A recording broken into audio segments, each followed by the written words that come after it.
ભુજની શાક માર્કેટને ખસેડવામાં આવી. રિપોર્ટ બાય કરણ વાઘેલા, ભુજ. આ માત્ર કોઈ એક જણની સફળતા નથી, પણ આખી ટીમ, ખાસ કરીને નગરપાલિકાની ટીમ, અમારી પાર્ટીની ટીમ અને આ લોકો બધાનો સાથ સહકાર, આ બધું સાથે મળી કરીને આજે આયોજન થયું છે. ત્યારે આજે આખી માર્કેટ અહીંયા શિફ્ટ થઈ ગઈ છે અને એક પણ કાચિયા કે શાકભાજીવાળા અન્નમ રિંગ રોડ કે વાણિયાવાડામાં નથી. હું એમને પણ અભિનંદન આપું છું. એ લોકોએ પણ પૂરતો સાથ સહકાર આપ્યો છે. આ માત્ર હંગામી ધોરણે વ્યવસ્થા કરવામાં આવેલી છે. સરકાર જે કાંઈ પણ આગળ નિર્ણય લેશે અને ત્યાં એમને કાયમી વ્યવસ્થા થશે તો અમે એમને ત્યાં પણ સ્થળાંતર કરશું. હાલ આ હંગામી વ્યવસ્થા કરવામાં આવેલી છે અને લોકો, આજે પહેલો દિવસ છે પણ લોકો અહીંયા આવી ગયા છે અને શાકભાજી અને ફ્રૂટની ખરીદી કરી રહ્યા છે, જે આપ જોઈ શકો છો. અમે જાહેર નિવેદના પણ આપી દીધી છે. પ્રેસ આઉટમાં, પ્રિન્ટ મીડિયા, પ્રેસ મીડિયા, તમામમાં લોકોને ખબર જ છે કે હવે વાણિયાવાડની જગ્યાએ સવારે જે માર્કેટ ભરાતી હતી એ હવે અહીંયા ઓપન એર થિયેટરમાં લગાવવાની છે. એટલે લોકો સ્વયંભૂ અહીંયા આવી પણ રહ્યા છે અને ખાસ કરીને જે કાંઈ પણ ત્રુટીઓ છે એ અમે સાથે મળી કરી અને વ્યવસ્થા કરી ને લોકોને તકલીફ ના પડે આગામી દિવસોમાં એના આયોજન કરવાશું. મારું નામ રાજેશ પરારિયા છે. જાગૃત નાગરિક તરીકે આપણે ઈચ્છીએ કે ભુજ સ્વચ્છ રહે અને મેઇન રોડ ઉપર કોઈ પણ બહાર ગામથી આવે તો એને થોડું ભુજ સુંદર લાગે.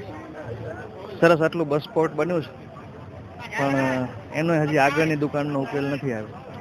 અત્યારે જ્યાં રોડ છે, જે અત્યારે ચાલવાનો રોડ છે, એ રોડ પર જો એ દુકાન શિફ્ટ થઈ જાય તો આગળનો ભાગ ખુલ્લો થઈ શકે ને એ લોકોને ક્યાંય બીજે દૂર જવું ન પડે અને આ ભાઈઓને પણ તકલીફ ન પડે અને ધંધો વ્યવસ્થિત કરી શકે એ રીતે એવી સગવડ પહેલે ઊભી કરવી. એ લોકોને કોઈ પણ નુકસાન ન જાય. માણસો એક વીક લાગશે આ બાજુ વળતા.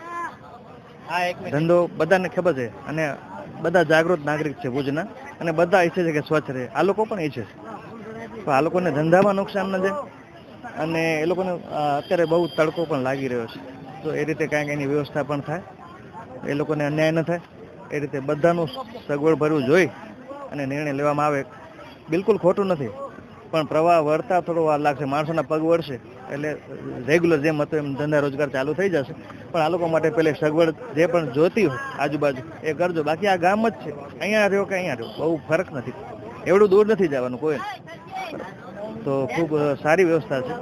તો એના આ લોકો માટે પણ થોડીક સગવડ વિચારી આગળનું પગલું ભરજો. Thank you. મારું નામ કૃષ્ણા ઠક્કર છે. અહીંયા શાકભાજી લેવા આવ્યા છે. સેફટી પણ સારી છે અને વાહનની અવર જવર વચ્ચે ઘણી બધી વ્યવસ્થા સારી છે. કોઈ વાહનનો ભોગ નથી બનવું પડતું અને લેવામાં પણ બહુ સુટેબલતા રહે છે. બસ આવી રીતના બધું સરસ શાંતિથી લેવાઈ શકાય છે શાકભાજી. મારું નામ છે કાંતિભાઈ, શાકભાજી વાળા છે. આજ ભૂકંપથી વ્યવસ્થા થઈ પડ્યો. જૂની માર્કેટ અંદર હોલસેલ, મિની હોલસેલ કરતા હતા. પછી ભૂકંપ પાછો વાણીવાળા નાકે અહીંયા આવી ગયા પોતાને બચાવવા માટે. આજે એના 25 વર્ષ નીકળી ગયા. ક્યાંય જાય આ લોકોનો શાકભાજીનો કાંઈક નગરપાલિકાએ ના આપ્યો. કરતાં આટલું લડાઈ કરતા એ લોકો હવે નગરપાલિકા અહીંયા ગોઠવી દીધા છે. આપને કહેવાનો મતલબ એવી છે કે નાનોથી કરી મોટા સુધી ધંધો કરવાનો અધિકાર બધાનો છે ને બધાને રોજીરોટી મળવી જોઈએ. કોઈ બાકી રહેવું ન જોઈએ. આપણે ધંધો કરો બધાય ને સપીને ધંધો કરો બધાય ને એક કોઈ મગજમારી કરો. તમે શાકભાજી તમને જગ્યા મળો શાંતિથી, આપણે રોજીરોટી કેમ કાઢો, પછી કેટલી કલાક ધંધો કરવાનો છે એ ત્યાં હો. પછી આ મેન્ડી હોલસેલનો છે, રિટેલનો નથી. સવારના 5 વાગ્યાથી કરીને 10 વાગ્યા છે, સાજુદીનો નથી.